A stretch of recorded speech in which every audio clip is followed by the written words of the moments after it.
ओम शांति। आज 19/3/2026 की वाणी है। बाबा बोले, मीठे बच्चे, जैसे बाप दादा दोनों निरहंकारी हैं, देही अभिमानी हैं, ऐसे फॉलो फादर करो तो सदा उन्नति होती रहेगी।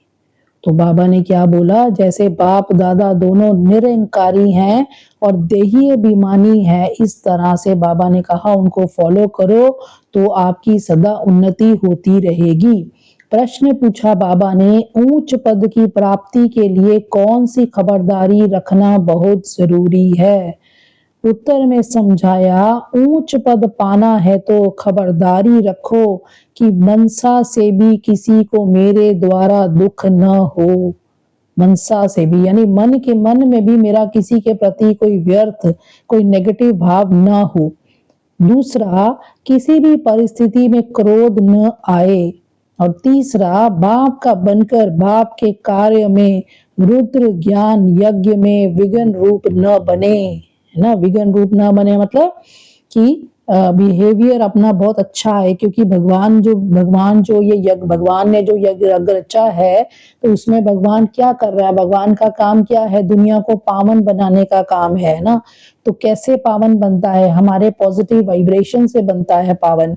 तो उसमें विघ्न डालना मतलब नेगेटिव सोचना, नेगेटिव बिहेवियर करना, नेगेटिव एक्टिविटी करना, मतलब बॉडी कॉन्शियस की कोई भी एक्टिविटी करना इस यज्ञ में विघ्न डालता है। इसलिए बाबा कहते हैं, तो क्योंकि सेवा में विघ्न जरूरी नहीं है, हम घर में भी रहते हैं, अगर हम बाबा की श्रीमत के अनुसार नहीं चलते हैं, हमारा बिहेवियर गड़बड़ है, तो हम विघ्न रूप बन जाते हैं।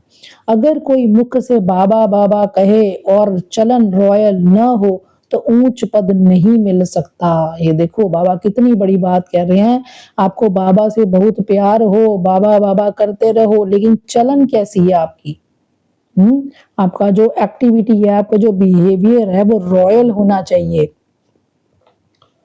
तो ओम शांति। तो बाबा ने कहा कि भगवान तो सबका बाप है, श्रीमत भगवानुवाच, तो जरूर भगवान ने आकर श्रेष्ठ बनाया होगा, तब तो उसकी महिमा है। श्रीमद भगवत गीता था श्रीमद भगवानुवाच। भगवान तो जरूर ऊंच से ऊंच ठहरा, श्रीमद भी उस ही एक शास्त्र में गाई हुई है, और कोई शास्त्र में श्रीमद भगवानुवाच नहीं है ना। तो सिर्फ गीता में लिखा है कि श्रीमद भगवानुवाच, और कहीं भी नहीं है। श्रीमद किसी की होनी चाहिए, वह लिखने वाले भी समझ ना सकें उसमें भूल क्यों हुई है, वे भी बाप आकर समझाते हैं। रावण राज्य शुरू होने से ही रावण मत पर चल पड़ते हैं, पहले कड़े ते कड़ी भूल इन रावण मत वालों ने की है। रावण की चमाट लगती है, जैसे कहा जाता है कि शंकर प्रेरक है, बॉम्ब्स आदि बनवाए हैं, वैसे 5 विकारों रूपी रावण प्रेरक है मनुष्य को पतित बनाने का। तब तो पुकारते हैं ना, पतित पावन आओ। तो बाबा ने कहा, इससे सिद्ध होता है कि पतित बनाने वाला और है और पावन बनाने वाला और है, दोनों एक नहीं हो सकते, है ना। तो बाबा ने कहा, ये बातें भी सबको नंबरवार पुरुषार्थ अनुसार समझ आती हैं, तो ऐसे मत समझना कि सभी को निश्चय है, नंबरवार निश्चय है। तो जितना निश्चय है उतनी खुशी बढ़ती है। तो ये एक निशानी है कि जिसको निश्चय जितना है उसकी खुशी उतनी बढ़ती है। तो बाप की मत पर चलना होता है, श्रीमत पर हमको ये स्वराज्य पद पाना है। मनुष्य से देवता बनने में देरी नहीं लगती है। तुम पुरुषार्थ करते हो, मम्मा बाबा को फॉलो करते हो, जैसे वह आप समान बनाने की सर्विस कर रहे हैं, तुम भी समझते हो हम क्या सर्विस कर रहे हैं और मम्मा बाबा क्या सर्विस कर रहे हैं। तो बाबा ने कहा, मम्मा बाबा को फॉलो करते हो ना, तो जैसे वो सबको आप समान बना रहे हैं, तो तुम्हें भी आप समान बनाना है। तो तुम पूछो खुद से कि तुम मम्मा बाबा जैसी सर्विस कर रहे हो। तो बाबा ने समझाया कि शिव बाबा और ब्रह्मा दोनों इकट्ठे हैं, तो समझना चाहिए कि सबसे नजदीक है, इनका ही संपूर्ण रूप सूक्ष्म वतन में देखते हैं तो जरूर तीखा होगा ब्रह्मा बाबा, है ना। परंतु जैसे बाप निरंकारी है, देही अभिमानी है, वैसे ये दादा भी निरंकारी है ना। कहते हैं कि शिव बाबा ही समझाते रहते हैं, जब मुरली चलती है तो बाबा खुद कहते हैं कि समझो कि शिव बाबा इन द्वारा सुना रहे हैं। कोई बाबा में फंसता था, कहता था आपकी पालना बड़ी अच्छी है, तो बाबा कहता था मैं नहीं करता कुछ भी, मेरे द्वारा सब शिव बाबा कराता है, तो सदा बुद्धि उसमें लगाओ। बाबा फट अटेंशन दिलवाता था बच्चों की। तो यही बाबा कह रहे हैं वो कितना निरंकारी था, है ना। तो जब मुरली चलती है तो बाबा खुद कहते हैं कि समझो कि शिव बाबा इन द्वारा सुना रहे हैं। ये ब्रह्मा भी जरूर सुनता होगा, ये न सुने और न सुनाए तो ऊंच पद कैसे पाए। परंतु अपना देह अभिमान छोड़ कहते हैं कि ऐसे समझो कि शिव बाबा ही सुनाते हैं।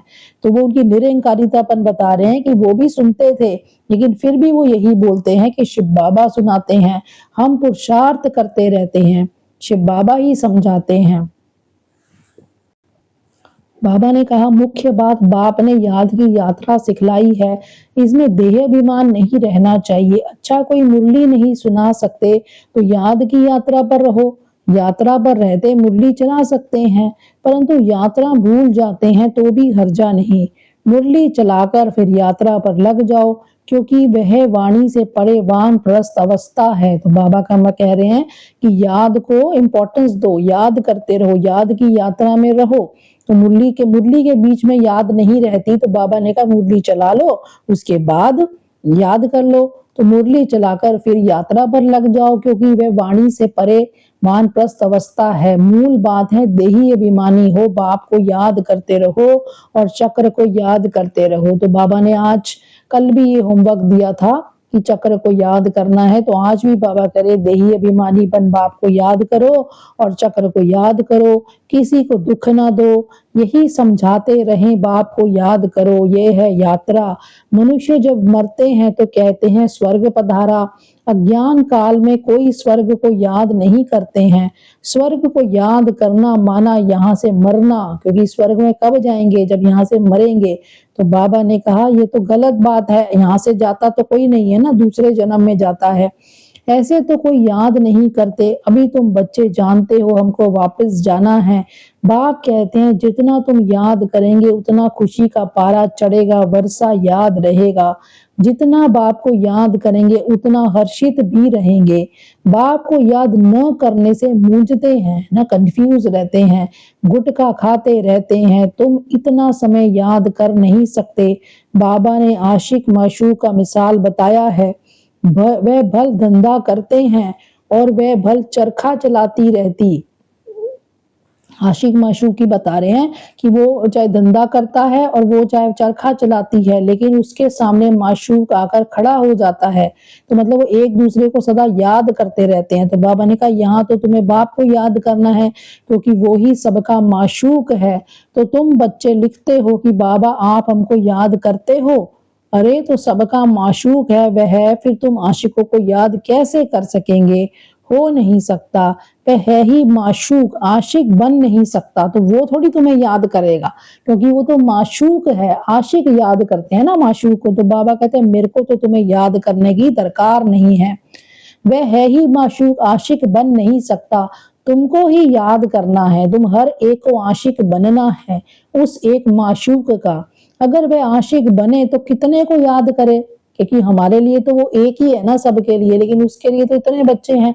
तो बाबा ने कहा अगर वो आशिक बने तो कितनों को याद करे, है ना। तो ये तो हो नहीं सकता। कहता है कि मेरे ऊपर पापों का बोझ थोड़े है जो किसी को याद करूं, हमें तो किस लिए याद करना है, क्योंकि हमारे ऊपर पापों का बोझ है और परमात्मा की याद से हमारे पाप भस्म होते हैं। तो बाबा कह रहे हैं मैं क्यों याद करूं, मेरे कौन से पापों के बोझ पड़े हैं, है ना। तुम्हारे ऊपर बोझा है, बाप को याद नहीं करोगे तो पापों का बोझा नहीं उतरेगा। बाकी मुझे क्यों किसी को याद करना पड़े, याद करना है तुम आत्माओं को। जितना याद करेंगे उतना पुण्य आत्मा बनेंगे, पाप कटते जाएंगे। तो सबसे बड़ी बात पुण्य आत्मा बनना है तो बाप को याद करो, है ना, तभी पाप कटेंगे। बड़ी मंजिल है, देही अभिमानी बनने में ही मेहनत है। ये नॉलेज सारी तुमको मिल रही है, तुम त्रिकालदर्शी बने हो नंबर वार पुरुषार्थ अनुसार।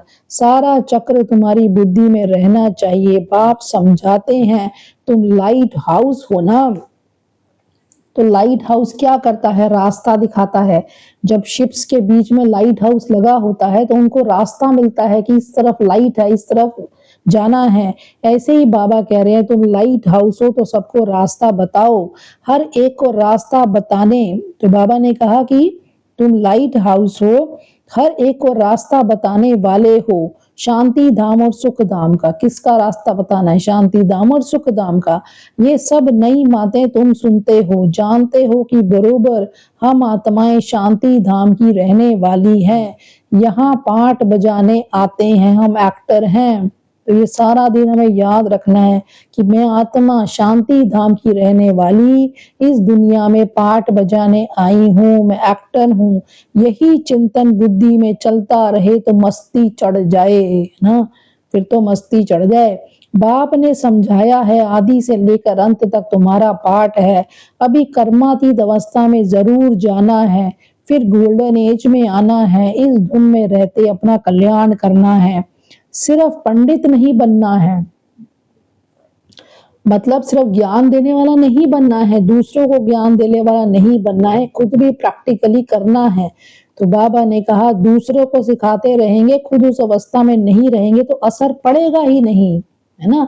दूसरों को हम अच्छी बातें सिखा रहे हैं लेकिन हम खुद इम्प्लीमेंट नहीं करते तो बाबा ने कहा असर नहीं पड़ेगा। अपना भी पुरुषार्थ करना है। बाप भी बताते हैं कि हम भी याद करने की कोशिश करता हूँ। कभी माया का तूफान ऐसा आता है जो बुद्धि का योग तोड़ देते हैं। बहुत बच्चे चार्ट भेज देते हैं, वंडर खाता हूँ कि ये तो हमसे भी तीखे जाते हैं। अब देखो ब्रह्मा बाबा का निरंकारी बना, देखो कि ब्रह्मा बाबा कहते हैं कि मैं तो याद करने की कोशिश करता हूँ बाबा को पर कर नहीं पाता हूँ, माया के तूफान बुद्धि का योग तोड़ देते हैं। और बाबा ने कहा कितने बच्चे पार चार्ट भेजते हैं और हमसे भी तीखे जाएंगे। ये तो हमसे भी तीखे जाते हैं, शायद वेग आता है तो चार्ट लिखने में लग जाते हैं, परंतु ऐसी अगर तीखी दौड़ी पहने तो नंबर 1 में चले जाएं। परंतु नहीं, ये सिर्फ चार्ट लिखने तक है। मतलब सिर्फ चार्ट लिख देते हैं, ऐसे नहीं लिखते कि बाबा इतनों को आप समान बनाया, और वह भी लिखे बाबा हमको इसने ये रास्ता बताया, ये भी बताना है।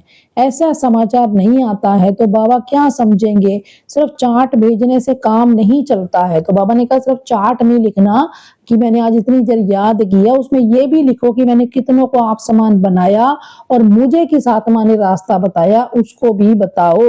आप समान भी बनाना है, रूप और बसंत दोनों बनना है ना, ज्ञानी और योगी दोनों बनना है, नहीं तो बाप समान नहीं ठहरे, है ना। तो बाबा ने कहा रूप भी बसंत भी एक्यूरेट बनना है, इसमें ही मेहनत है। देही अभिमान मार डालता है, देह अभिमान बीच में सब गड़बड़ कर देता है। तो अभी तुम देही अभिमानी बनते हो, फिर आधा कल्प के बाद माया रावण देह अभिमानी बनाती है। देही अभिमानी तो बहुत मीठा बन जाते हैं, है ना। तो मीठा बनने का फॉर्मूला क्या है? देही अभिमानी बनो। संपूर्ण तो अभी कोई भी बना नहीं है, इसलिए बाबा हमेशा कहते हैं कि किसी के भी दिल को रंज नहीं करना है, दुख नहीं देना है, किसी भी आत्मा के दिल को दुख नहीं देना है। सबको बाप का परिचय दो, बोलने करने की भी बड़ी रॉयल्टी चाहिए। है ना, बहुत ही प्यार से शराबनपन से आपको बोलना चाहिए और बड़ी रॉयल्टी चाहिए। ईश्वरीय संतान के मुख से सदैव रतन निकलने चाहिए। कितनी बड़ी धारणा का पॉइंट। ईश्वरीय संतान के मुख से कभी पत्थर नहीं निकलने चाहिए। तुम मनुष्यों को जियदान देते हो, रास्ता बताना है और समझाना है। तुम परमात्मा के बच्चे हो ना, तो तुम्हारी बहुत बड़ी जिम्मेदारी है, सबको रास्ता बताने की जिम्मेदारी है ना, और सबको जियदान देने की जिम्मेदारी है। उनसे तुमको स्वर की मराजाई मिलनी चाहिए, फिर अब वह क्यों नहीं है? याद करो बाप से वर्षा मिला था ना, है ना, तो तुमने 84 जन्म लिए और तुम अब नीचे आ गए। तो अभी तो बाबा ने कहा बाप ने 21 जन्म की प्रारब्ध जमा कराई, वह खाया, फिर समाप्त होना शुरू हो गई। तो कट चढ़ते चढ़ते तमो प्रधान कौड़ी मिसल बन पड़े हो। तो भारत ही 100% सॉल्वेंट था। इनों का ये वर्षा यहाँ कहाँ से मिला? जो भी ये है देवी देवताओं का वर्षा कहाँ से मिला? एक्टर्स ही बता सकेंगे ना, मनुष्य ही एक्टर है। उनको ये पता होना चाहिए कि लक्ष्मी नारायण को बादशाही मिली कहाँ से। फिर बाबा ने कहा, मैं तुमको कर्म अकर्म और विकर्म की गति समझाता हूँ। रावण राज्य में मनुष्य के कर्म विकर्म हो जाते हैं, वहां तुम्हारे कर्म अकर्म होते हैं। कहाँ? सतयुग में।